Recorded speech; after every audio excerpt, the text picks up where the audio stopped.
예, 저희는 지금까지 그러니까 코로나19 이 사태 속에서 이 전대미문의 위협과 어려움 속에서 어떻게 신앙생활을 할 것인가에 대해서 한 주 한 주 함께 말씀을 통해 묵상하면서 상고해 왔습니다.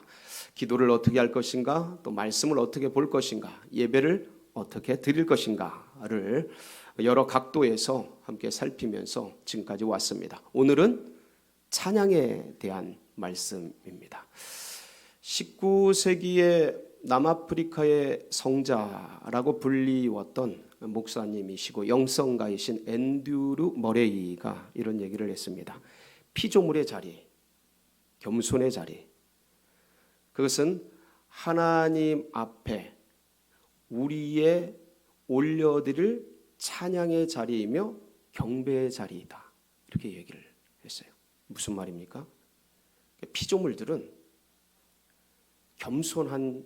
겸손하게 하나님을 찬양하고 하나님을 높이고 하나님을 경배하는 것이 자연스럽다, 마땅하다, 본분이다 이거죠. 이사야서 43장 21절에 이 백성은 내가 나를 위해 지었나니 곧 나를 찬송하게 하려 함이니라. 그러니까 앤드류 머레이가 그걸 너무나 잘 알았던 거죠. 하나님께서 인간을 왜 지으셨는지, 무엇 때문에 지으셨는지, 그리고 인간의 본분과 인간이 자연스럽게 겸손하면 과연 어떤 행위를 할지, 찬양과 경배의 자리 가운데 머무르게 된다라는 것을 잘 알았던 것입니다. 오늘은 이 시편 150편 말씀을 가지고 그럼 어떻게 우리가 찬양할 것인가, 어디에서 찬양할 것인가, 무엇을 찬양할 것인가, 그 찬양의 유익은 과연 어떤 것인가에 대해서 함께 은혜를 나눌 때 이 시편 150편을 통해서 노래하고 찬양했던 이 찬양의 기쁨과 영광이 우리 성도님들 심령 가운데 깊이 잘 박힌 모처럼 새겨지는 은혜가 있기를 축원합니다. 1절을 보면 어디에서 찬양해야 하는가, 인간이 어디에서, 사람이 어느 곳에서, 만물이 어디에서 찬양해야 하는가에 대해 기록되어 있습니다. 할렐루야, 할렐루야가 뭡니까? 할렐루, 프레이즈, 찬양하라, 여호와를, 야훼를. 그러니까 할렐루야 자체가 praise the Lord, 하나님을 찬양하라 라는 구호 같은 겁니다. 예, 환기시키는 거죠. 기합이죠. 할렐루야.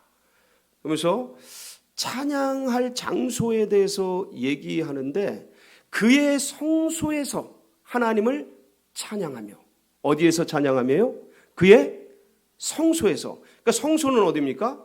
성전이에요. 지성소와 성소가 있죠. 이 성소라는 것은 하나님의 궤가 있는 하나님의 전을 말합니다. 그래서 성전이고 예배드리는 그 자리를 얘기해요. 그래서 제사장들이 집전을 해서 예식을 통해서 예배가 행해지는 그곳, 오늘날 교회죠. 오늘날 이 성전이죠. 이 성전에서 하나님을 찬양하라는 거예요. 그러니까 이스라엘 백성들에게 하나님이 계신 곳이 어디였냐면 그 당시의 사고체계로서는 성전이었어요. 법궤가 있는 것, 제사장들이 머물며 거기서 예물을 드리고 피의 제사를 올려드리는 그곳, 거기에 하나님이 머무시는 곳이라고 이제 생각을 했습니다. 그러니까 그 성소에서 하나님을 찬양하라는 거예요. 주님 앞에 예배드리러 나와서 주님께 찬양드리라는 거죠. 주님 성전에서 주님을 찬양하며 그렇게 경배하며 주님 앞에 머무르라라고 하는 겁니다. 여러분 성전에 나와서 많이 찬양하시길 바랍니다.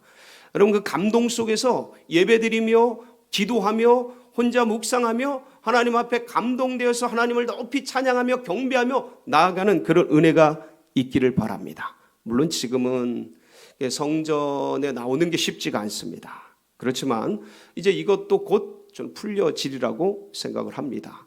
그리고 오늘 아마 발표가 있을 터인데 아마 좀 편안하게 좀 예배드릴 수 있는 그런 여건이 확보되지 않을까 싶습니다. 하여간 주님께서 이 성전을 통해, 이 교회를 통해 주님을 찬양하고 예배드리는 그 영광의 광채, 거기서 주님을 찬양하라는 것이죠. 그리고 또 어디서 찬양합니까?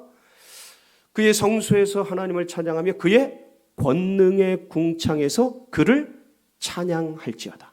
어디에서요? 그의 권능의 궁창. 궁창이 어디입니까? 하늘 아래 전부. 인간이 발을 딛고 사는 모든 곳, 이걸 궁창이라고 합니다. 그러니까 지어진 피조물 전체가 하늘 아래 모든 것들이 그러니까 하나님을 찬양할 장소인 거예요. 그러니까 성소를 기준으로 성소에서 하나님을 찬양하고 그 밖에서 권능의 궁창에서 하나님을 찬양하라는 거죠. 그러니까 성소 안과 밖, 사람이 존재하는 모든 곳, 거기서 하나님을 찬양하라. 그리고 보면요, 하나님이 창조한 피조물들은 어디서나 하나님을 찬양하는 걸 볼 수가 있습니다. 산에서 나무들을 보면 바람을 타고 손을 흔들면서 누구를 찬양해요? 하나님 찬양해요. 손을 쫙, 나무들이 손을 들어서 하나님 찬양합니다. 꽃들이 어디를 향해 펴요? 하늘을 향해 쫙 피면서 하나님을 찬양 쫙 합니다. 새들이 날아다니면서 짹짹짹짹짹 누구를 찬양해요? 자기를 지은 존재인 하나님 찬양합니다. 강물들이 흘러가면서 햇살을 받아 반짝반짝반짝거리면서 찰싹찰싹하면서 누구를 찬양해요? 사람의 손바닥보다 더 뜨겁게 파도 소리로 흐름 속에서 졸졸졸 흘러가면서 하나님을 찬양하는 모습을 볼 수가 있습니다. 이 가을날 이제 이 낙엽이 지면서 또 낙엽들의 물들이 들겠죠. 야, 그러면 이 단풍을 통해서 옷을 갈아입으면서 하나님을 찬양하는 거예요. 자세히 들여다보면 궁창 아래에 있는 모든 만물들이 하나님을 찬양하는 걸 볼 수가 있습니다. 거기서 하나님을 찬양하고 하나님을 경배하고 하나님을 높이라는 거예요. 놀랍지 않습니까? 그러면 언제 어디서나 하나님을 찬양하는데 뭘 찬양하는 거예요? 무엇을 찬양하라는 것인가? 그게 2절이에요. 그의 능하신 행동을 찬양하며. 하나님의 능하신 행동. 그러니까 능하신 행동이 뭡니까? 하나님께서 하신 모든 일. 그러니까 하나님이 이 역사 속에서 행하신 모든 사역. 그럼 기본적으로 창조부터 시작되죠. 우리 인간에게 있어서는 창조 이전의 어떤 역사를 우리가 상상할 수 없으니까. 그러니까 창조부터 시작해서 만물을 지으시고 만드시고 제자리에 배치하시고 이게 하나하나 생각해 보면 찬양을 안 할 수가 없어요. 찬양을 안 할 수가 없어요. 그분이 행하시는 일들. 여러분 곰곰이 생각해 보면 우리가 아침에 눈을 뜰 때 밤에 잠을 자서 의식이 가물가물 사라지고 잠을 자지 않습니까? 아침에 눈을 뜨는데 뭔가 의식의 세계 속에서 쫙 돌아오죠. 이게 정말 생각해 보면 기적이고 은혜예요. 마치 죽었던 존재가 부활하는 것처럼. 그러고 보면 주님의 부활을 우리 인간의 삶 속에다 매일매일 경험하고 알 수 있도록 넣어두셨다라는 것을 알게 됩니다. 마치 죽은 존재가 살아나듯이 그 끊어진 의식 속에서 여명이 밝아오듯이 아침에 새로운 의식이 돌아오는 것을 볼 수가 있어요. 그래서 내가 살아있구나. 움직일 수 있구나. 그러면서 호흡하고 이걸 느끼고 그리고 몸을 일으키고 일어서고 이 신비 아닙니까? 생각해보면 너무 놀라운 거예요. 경탄스러운 거예요. 진짜 잘 만드셨다. 예? 아침마다 느끼지만 너무 기가 막힌 기적인 거예요. 기적. 그러니까 이런 일들, 그분이 만들어 놓으신 이 놀라운 신묘막직한 일들을 하나하나 생각해 보면 뭐가 나와요? 찬탄이 나오는 거예요. 찬양이 나오는 거예요. 이야, 대단하시다. 그분이 행하신 일들, 구원의 역사. 이스라엘 백성들은 그 구원의 역사를 이스라엘 역사 속에 하나하나 새겨서 끊임없이 찬양을 했어요. 네, 창조부터 시작해서 이스라엘을 구원한 그 역사, 그러니까 그분이 행하신 일들, 그 일들이 우리 나라에게도 동일하게 행해져 있거든요. 그리고 우리 개개인에게도 동일한 역사 속에서 행해져 있어요. 우리를 구원하신 그 구원의 역사, 이 이방인의 풍속 속에서 그렇게 살다 그렇게 여름날 들풀처럼 아무런 이름도 없이 빛도 없이 사라져버리고 무의미한 인생일 수 있었던 우리를 주님이 굳이 사마리아 여인을 찾아가시듯이 우리를 찾아오시어서 이 버려진 땅 극동 아시아 조선 이 135년 전에 찾아오시어서 복음을 뿌려주시고 수많은 수천 명의 선교사들을 보내셔서 그들에게 이 조선을 사랑할 마음을 주셔서 복음을 뿌리게 하시고 그 복음이 대를 이어서 누구에게까지? 나에게까지 오게 하시고 이 복음을 만나게 하시고 이게 아무나 믿지 않거든요. 복음이 온 세상에 가득하지만 이게 아무나 믿지 않아요. 근데 뭘 주셨어요? 제 마음 가운데 믿음을 선물로 주셨어요. 믿어지게 해주셨어요. 이거 생각하면 이거 누가 하신 일이에요? 하나님이 하신 일. 우리 주님이 하신 일이에요. 너무 은혜스럽죠. 너무 감사하죠. 거기서 나오는 게 뭐예요? 찬양. 그러니까 그의 능하신 행동을 찬양하는, 그분이 우리에게 이루신 일들을 찬양하는 거. 온 천지 만물을 그리고 돌아보면 지난날의 모든 나의 역사, 그리고 이 세상에 만들어진 모든 것들을 누구를 위해 만들어주신 거예요? 나를 위해. 그 지나간 나의 지난날의 역사를 돌아보면 요셉의 고백이 아니더라도 그 수많은 세월 속에 묻어있는 하나하나 사건들이 전부 누구를 위해서요? 나를 위해서. 누가? 그의 능하신 행동을 찬양하며 그분 우리 주 예수께서 우리 하나님께서 우리를 향해 해주신 하나하나의 일들이라는 거예요. 기가 막힌 거예요. 그러니까 첫 번째 찬양해야 될 것, 하나님의 사역, 하나님이 행하신 일, 하나님이 이루신 그 역사, 창조부터 시작해서 그분이 행하신 구원의 역사, 나를 여기까지 인도해 주신 역사, 우리 가정을 지키시고 우리 교회를, 이 나라 민족을, 세계 역사를 이끌어온 섭리의 모든 과정 하나하나 생각해 보면 그게 찬양할 거라는 거예요. 이게 제일 먼저 이렇게 찬양할 거리고, 두 번째가 뭐냐면 그의 위대하심을 따라 찬양할지어다. 그의 위대하심, 하나님의 속성, 하나님의 성품, 하나님의 인격, 하나님의 본성, 하나님의 그분 자체. 그러니까 그분이 행하신 일들을 찬양하다 보면 어디로 가냐면, 우리의 찬양이 왜 기도하다 보면 막 통성기도하고 깊은 묵상기도하고 막 그러다 보면 내가 처음엔 기도하지만 나중에는 어떻게 돼요? 기도가 되어지죠. 말씀 같은 거, 말씀을 막 읽다 보면 나중에는 말씀을 따라 말씀이 나를 막 끌고 가잖아요. 그것처럼 이 찬양도요, 주님의 행하신 일들을 그냥 막 찬양하다 보면 어디로 자연스럽게 마치 물이 위에서 아래로 내려가듯이 그렇게 흘러가냐면 주님 자체, 사랑의 본체이신 그분, 우리를 그냥 무조건적으로 사랑해 주신 그 은혜, 그러니까 그분 자체에게로 그분의 성품, 그분의 본질, 그분의 본성, 그거 하나님 자체를 찬양하는 곳으로 우리의 마음이 흘러가는 거예요. 그러니까 어떤 분들은 보면 그분의 사역을 찬양하는 것을 찬양이라고 하고 그분 자체와 본성과 성품을 찬양하는 걸 경배라고 이렇게 나누기도 하는데, 제가 보기엔 그렇지는 않아요. 왜냐하면 깊은 세계 속에, 찬양의 세계 속에 들어가면 그분이 행하신 창조의 역사도 찬양하고요, 그분이 나를 구원해 주신 그 구원의 은총도 기뻐하고요. 그분의 사역이거든요. 주님의 사역. 그러니까 깊은 세계 속에, 경배 수준의 깊은 세계 속에 들어가도 찬양과 이런 그분이 행하신 일과 그분의 성품과 이런 것들이 다 나옵니다.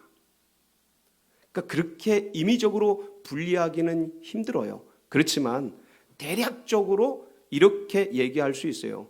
찬양이라는 것은 그분의 사역, 행하신 일, 하나님의 행하신 일들, 그 다음에 경배라는 것은 그분의 본성, 본질, 헤세드, 사랑, 인자, 은혜, 그러니까 그분 자체 성품, 인격, 그거를 찬양하는 것을 경배라고 임의적으로 얘기할 수 있습니다. 그러나 본질적으로는 나누지 못해요. 제가 말씀드릴 수 있는 것은 찬양이라는 것은 거대한 큰 거예요. 예, 큰 거예요. 그 안에 여러 찬송도 있고 찬송가도 있고 속어치는 것도 있고 춤추는 것도 있고 다양한 것들이 있는 거예요. 왜냐하면 찬양이라는 것 자체가 그분을 높이는 거거든요. 그분을 경탄하는 거거든요. 그분을 칭송하는 거거든요. 예, 그러니까 그 찬양이라는 거대한 테두리 안에 찬양가, 찬미가, 노래도 있고요, 송이 있다고요. 그 다음에 춤도 있고요, 시도 있고, 그다음 뭐 그분을 향한 경탄도 있고, 뭐 여러 가지 율동도 있고 많은 것들이 있습니다. 그 중에 그 찬양의 그 거대함 속에 깊은 데로 들어간 게 뭐냐면 경배예요. 이 경배의 본질은 엎드려 버리는 거예요.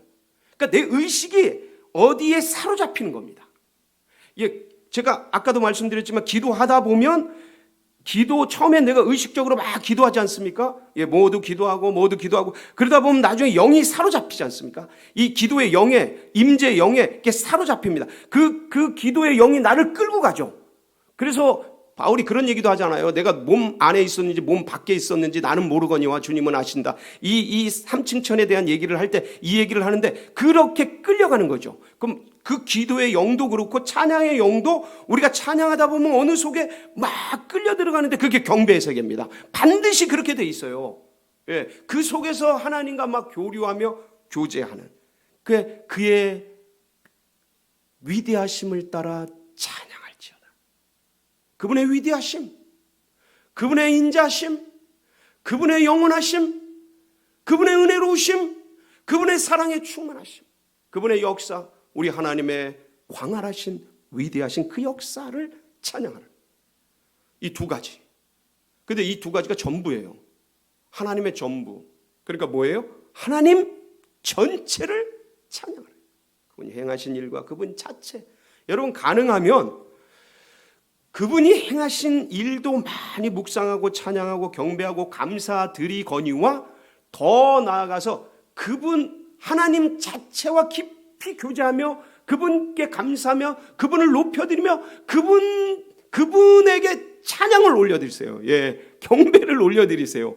그러면 내 영이 가장 기뻐해요. 그거는 말할 수 없는 생수의 강이 터져 나옵니다. 은혜의 강들이 거기서 나오는 거예요. 그러니까 이 시대가 잃어버린 것이 무엇이냐? 이런 감사, 이런 찬양, 이런 경배, 이런 기도예요. 그러니까 그분과 합일되는 거예요. 하나님과 일치되는 거, 연합되는 거예요.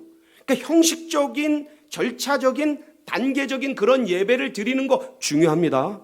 저희는 굉장히 중요하게 생각해요. 이 그릇이 없이는 내용물을 담을 수 없기 때문에. 그러나 여기서 머무르는 게 아니고 이 단계를 거쳐 이 형식을 폼을 힘입어서 어디로 가라고요? 그분과의 합일. 주님이 내 안에 계시고 내가 주님 안에 있는 그 하나님 자신과 하나 되는 그 길. 이게 이제 우리 수도사들이, 기독교 수도사들이, 사막의 교부들이 그렇게 간절히 원했던 거예요. 하나님과 나와의 합일. 그러니까 그 단계로 가는 거예요. 예, 그분의 능하신 위대하심을 따라 찬양하는 그 위대한 역사를 향해 나아가는 거죠. 뭐로 찬양합니까? 그 밑에 이제 찬양의 도구들이 쫙 나와요. 나팔 소리로 찬양하고 비파와 수금으로 찬양. 비파가 뭘까요? 예, 비파가 뭔지 저도 좀 생소해서 찾아봤습니다. 요게 비파예요. 보니까 비파가 지금도 있습니다. 뭐 당비파, 무슨 비파 이렇게 나누더라고요. 그런데 저 비파가 얼핏 생각하면 저 비파의 종류가 있는데 기타 같은 그런 기능을 하는 것 같아요. 고대에 기타 같은 기능을 했다라고 생각하시면 이해가 쉬울 겁니다. 현악기입니다. 비파와 수금으로 찬양. 수금이 뭡니까? 수금은 이렇게 생긴 거예요. 요거. 예, 저 애니메이션처럼 이렇게 하나 그려놨는데 만화처럼 저게 이제 수금입니다. 저게 수금이라서 저것도 현악기입니다. 그래서 비파와 수금으로 찬양하고 그 다음에 뭐예요? 예, 4절 보면 소고치며 춤추어 찬양하며. 여러분 소고는 타악기지 않습니까? 치는 거예요. 장구나 뭐 이런 것처럼 소고를 치면서 찬양하고 그다음에 춤추며 몸으로 찬양하는 거예요. 그러나 현악기, 타악기, 몸 다 나와요. 그러니까 나팔. 예. 그다음에 뒤에 보면 현악과 퉁소로 찬양할지어다. 현악, 퉁소. 그러니까 현악기도 다 나오고 피리, 퉁소, 부는 것 이런 것들도 금관악기도 다 나오고 예. 그다음에 큰 소리 나는 재금으로 찬양하며. 큰 소리는 재금이 뭡니까? 재금 한번 볼까요? 재금은 이렇게 이게 심벌지 같은 거예요. 지금으로 말하면 작은 것도 있고 큰 것도 있는데 저것도 타악기죠. 쨍 하는 소리가 나는 거예요. 예, 그 재금으로 찬양하면 높은 소리 나는 재금으로 찬양할지어다. 그 호흡이 있는 자마다 마지막 절 보면 호흡이 있는 자마다 여호와를 찬양할지어다. 그러니까 누구나 다 주님을 찬양해요. 호흡이 없는 사람은 없으니까. 그러니까 호흡이 있는 생명이 있는 살아 숨쉬는 모든 사람들은 주님을 찬양하라는 거예요. 그러니까 이 시편 150편의 내용을 잘 더듬어 보면 1절에서 성소에서 이 궁창 권능의 궁창에서 그러니까 성소 안과 밖 전 세계 어디에서든 모든 곳에서 뭐를 찬양하라고요? 그분의 능하신 행동과 사역과 그분의 위대하심, 그분의 존재 자체, 하나님 존재 자체. 그러니까 하나님 전부 어디 언제 어디서나 하나님 전부를 뭐로 그 밑에 있는 현악기, 타악기, 몸, 뭐 관악기 모든 악기 전부를 동원해서 그래서 관현악단도 있어야 된다니까요. 네. 그래서 오케스트라가 있어야 돼요. 교회에서. 저는 찬성합니다. 너무 좋아요. 왜냐하면 모든 걸 동원해서 찬양하거든요. 이 찬양에 뛰어났던 그 임금 중에 한 사람이 다윗이었죠. 모든 악기를 총동원해서 하나님 찬양하죠. 누가? 호흡이 있는 자마다. 전 인류가 모든 사람들이 모든 곳에서 모든 사람들이 모든 악기를 동원해서 누구를? 하나님 전부를 찬양할지어다. 여러분 찬양하는 자에게는 엄청난 유익이 있습니다. 이 코로나 시대에 우리가 대부분 많은 시간을 이제 집에 있다 보면 방송을 많이 보고 뭐 유튜브나 이런 것들을 많이 하게 되지 않습니까? 그러다 보면 본의 아니게 이제 세상 음악을 많이 접하게 될 경우가 많습니다. 그런데 저희 여러분에게 권면드립니다. 가능하면 찬송가를 틀어놓으세요. 그 집안에. 그리고 내가 어디에 가든 가지고 다닐 수 있으니까 이게 mp3처럼 유튜브 틀면 바로 노래가 나오지 않습니까? 찬송을 틀어놓으세요.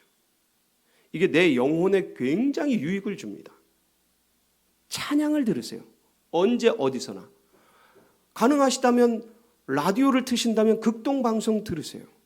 극동방송 들으세요. 굉장히 찬양 많이 나와요. 주옥 같은 찬양들이 많이 나와요. TV를 보신다면 뭐 CTS나 이런 거 보세요. 그런 거 보면 그 참 하나님을 찬양하는 찬미의 소리들이 많이 나옵니다. 근데 왜 우리가 찬양을 듣냐면 여기에 굉장한 유익이 있기 때문에 그렇습니다. 찬양을 듣다 보면 찬양을 하다 보면 우리의 묶인 것들이 풀려져요. 우리의 답답했던 마음 가운데 어떤 해소가 되고 풀어지고 어둠의 것들이 떠나가는 그런 역사가 일어납니다. 사도행전 16장에 보면 23절부터 26절인데 이 놀라운 장면이 나옵니다. 한번 말씀 볼까요? 시작. 많이 친 후에 옥에 가두고 간수에게 명하여 든든히 지키라 하니 그가 이러한 명령을 받아 그들을 깊은 옥에 가두고 그 발을 착고에 든든히 채웠더니 한밤중에 바울과 실라가 기도하고 하나님을 찬송하며 죄수들이 듣더라. 이에 갑자기 큰 지진이 나서 옥터가 움직이고 문이 곧 다 열리며 모든 사람의 매인 것이 다 벗어진지라. 모든 사람의 매인 것이 벗어진지라. 그러니까 바울과 실라가 빌립보에 가서 점치는 여종을 풀어주지 않습니까? 괴롭히니까. 그래서 나사렛 예수의 이름으로 풀어주는데 그때 그 주인이 고발을 한다고요. 그래서 이제 많이 맞고 옷이 찢겨지고 그래서 이제 빌립보 감옥에 던져지게 돼요. 작고의 메인체 중범죄자 취급을 받아서 그렇게 던져지는데 여러분 이게 이제 감옥에 갇히고 감옥이 되게 어둡거든요. 그 갇혀서 착골에 매이고 아마 많이 맞았기 때문에 찢어지고 상처가 입었겠죠. 피가 흘리고 옷이 찢겨지고 그런 상황 가운데 신음소리가 나고 괴롭고 답답한 그런 상황이지 않습니까? 예, 그런데 그 상황 속에서 바울과 실라가 뭐를 해요? 찬양해요. 뭘 찬양했을까요? 그러니까 자기 신세를 한탄하거나 그렇지는 않았을 거라고요. 찬양 자체가 의미 자체가 하나님을 높이는 거니까 하나님께 경배드리는 거야. 하나님을 높이고 하나님을 찬송하는 거니까 그 주님을 찬양하기 했을 거라고요. 근데 그때 무슨 역사가 일어나냐면 지진이 일어나면서 묶인 것이 풀어진 거예요. 여러분, 그러니까 감옥에 갇혔다, 많이 맞았다, 이거 고난 아닙니까? 핍박이고 어려움입니다. 그러니까 이 코로나19 속에서 우리의 영혼이 답답하고 어려움에 처해지고 경제적인 환난과 여러 가지 어려움과 위협들이 있습니다. 이건 누구나 겪는 문제예요. 너나 할 것 없이. 그런데 이 위협이 마치 바울과 실라가 감옥에 갇히고 많이 맞은 그런 상황과 방불하다고요. 상황적으로. 그래서 이때 우리가 눌려져서 원망하고 불평하고 이런 것이 아니라 그냥 어떤 그냥 다른 세속적인 어떤 방송이나 이런 것들이 아니라 하나님 찬양하고 하나님 높이고 하나님을 경배하는 그 은혜를 주님 앞에 올려드릴 때 우리 영혼의 메인 것들이 풀어지는 거예요. 묶인 것들이 자유로워지는 것이죠. 감옥문이 열리는 거예요. 그러니까 닫혀진 것들이 열리는 거죠. 여러분 찬양하세요. 그러니까 살기 위해서 찬양하세요. 내 영혼의 자유가 있기 위해서 호흡을 하기 위해서 내 심령이 호흡을 하기 위해서 뭐 하라고요? 찬양하세요. 그분 높이세요. 주님을 높이는 것, 주님을 영화롭게 하는 것, 주님께 감사하는 것, 그거 의지적으로 그걸 할 때 그 자체의 능력이 있어요. 힘이 있습니다.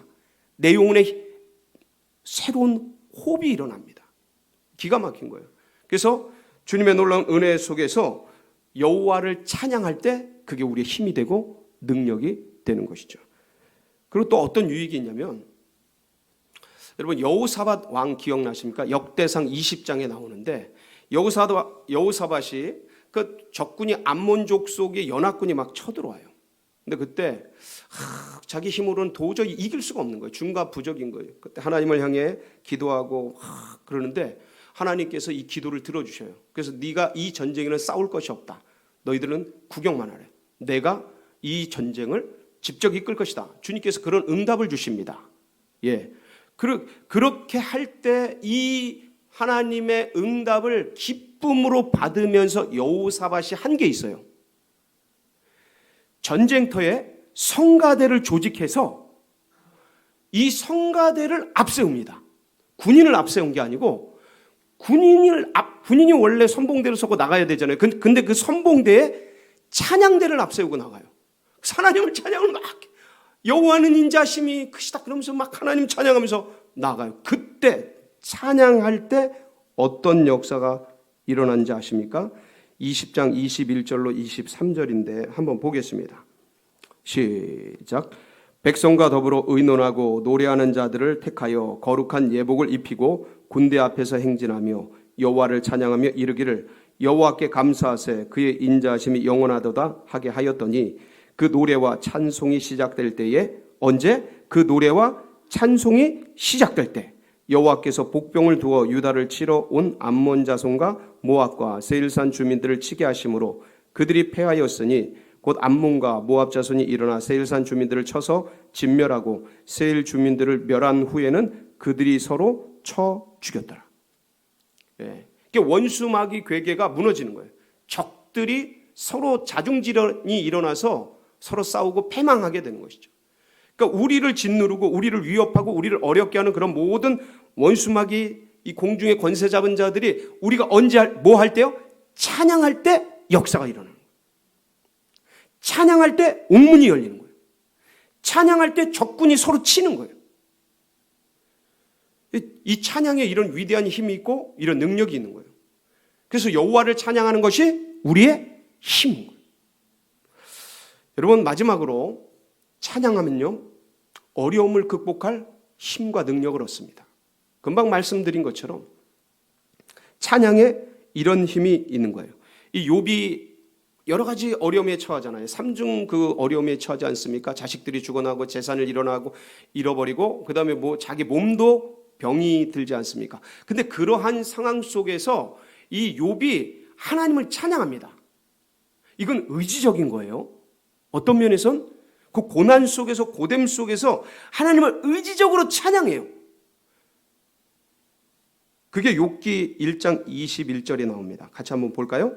시작. 이르되 내가 모태에서 알몸으로 나와 싸운즉 또한 알몸이 그리로 돌아가올지라. 주신 이도 여호와시요 거두신 이도 여호와시오니 여호와 이름이 찬송을 받으실지니이다 하고. 그러니까 찬송을 하는 거예요. 이건 의지적인 찬양입니다. 고난 속에서, 어려움 속에서 이빨 딱 깨물고 찬양하는 거예요. 여러분, 찬양은 믿음의 행위예요. 신앙의 표현이에요. 어려우세요? 찬양하세요.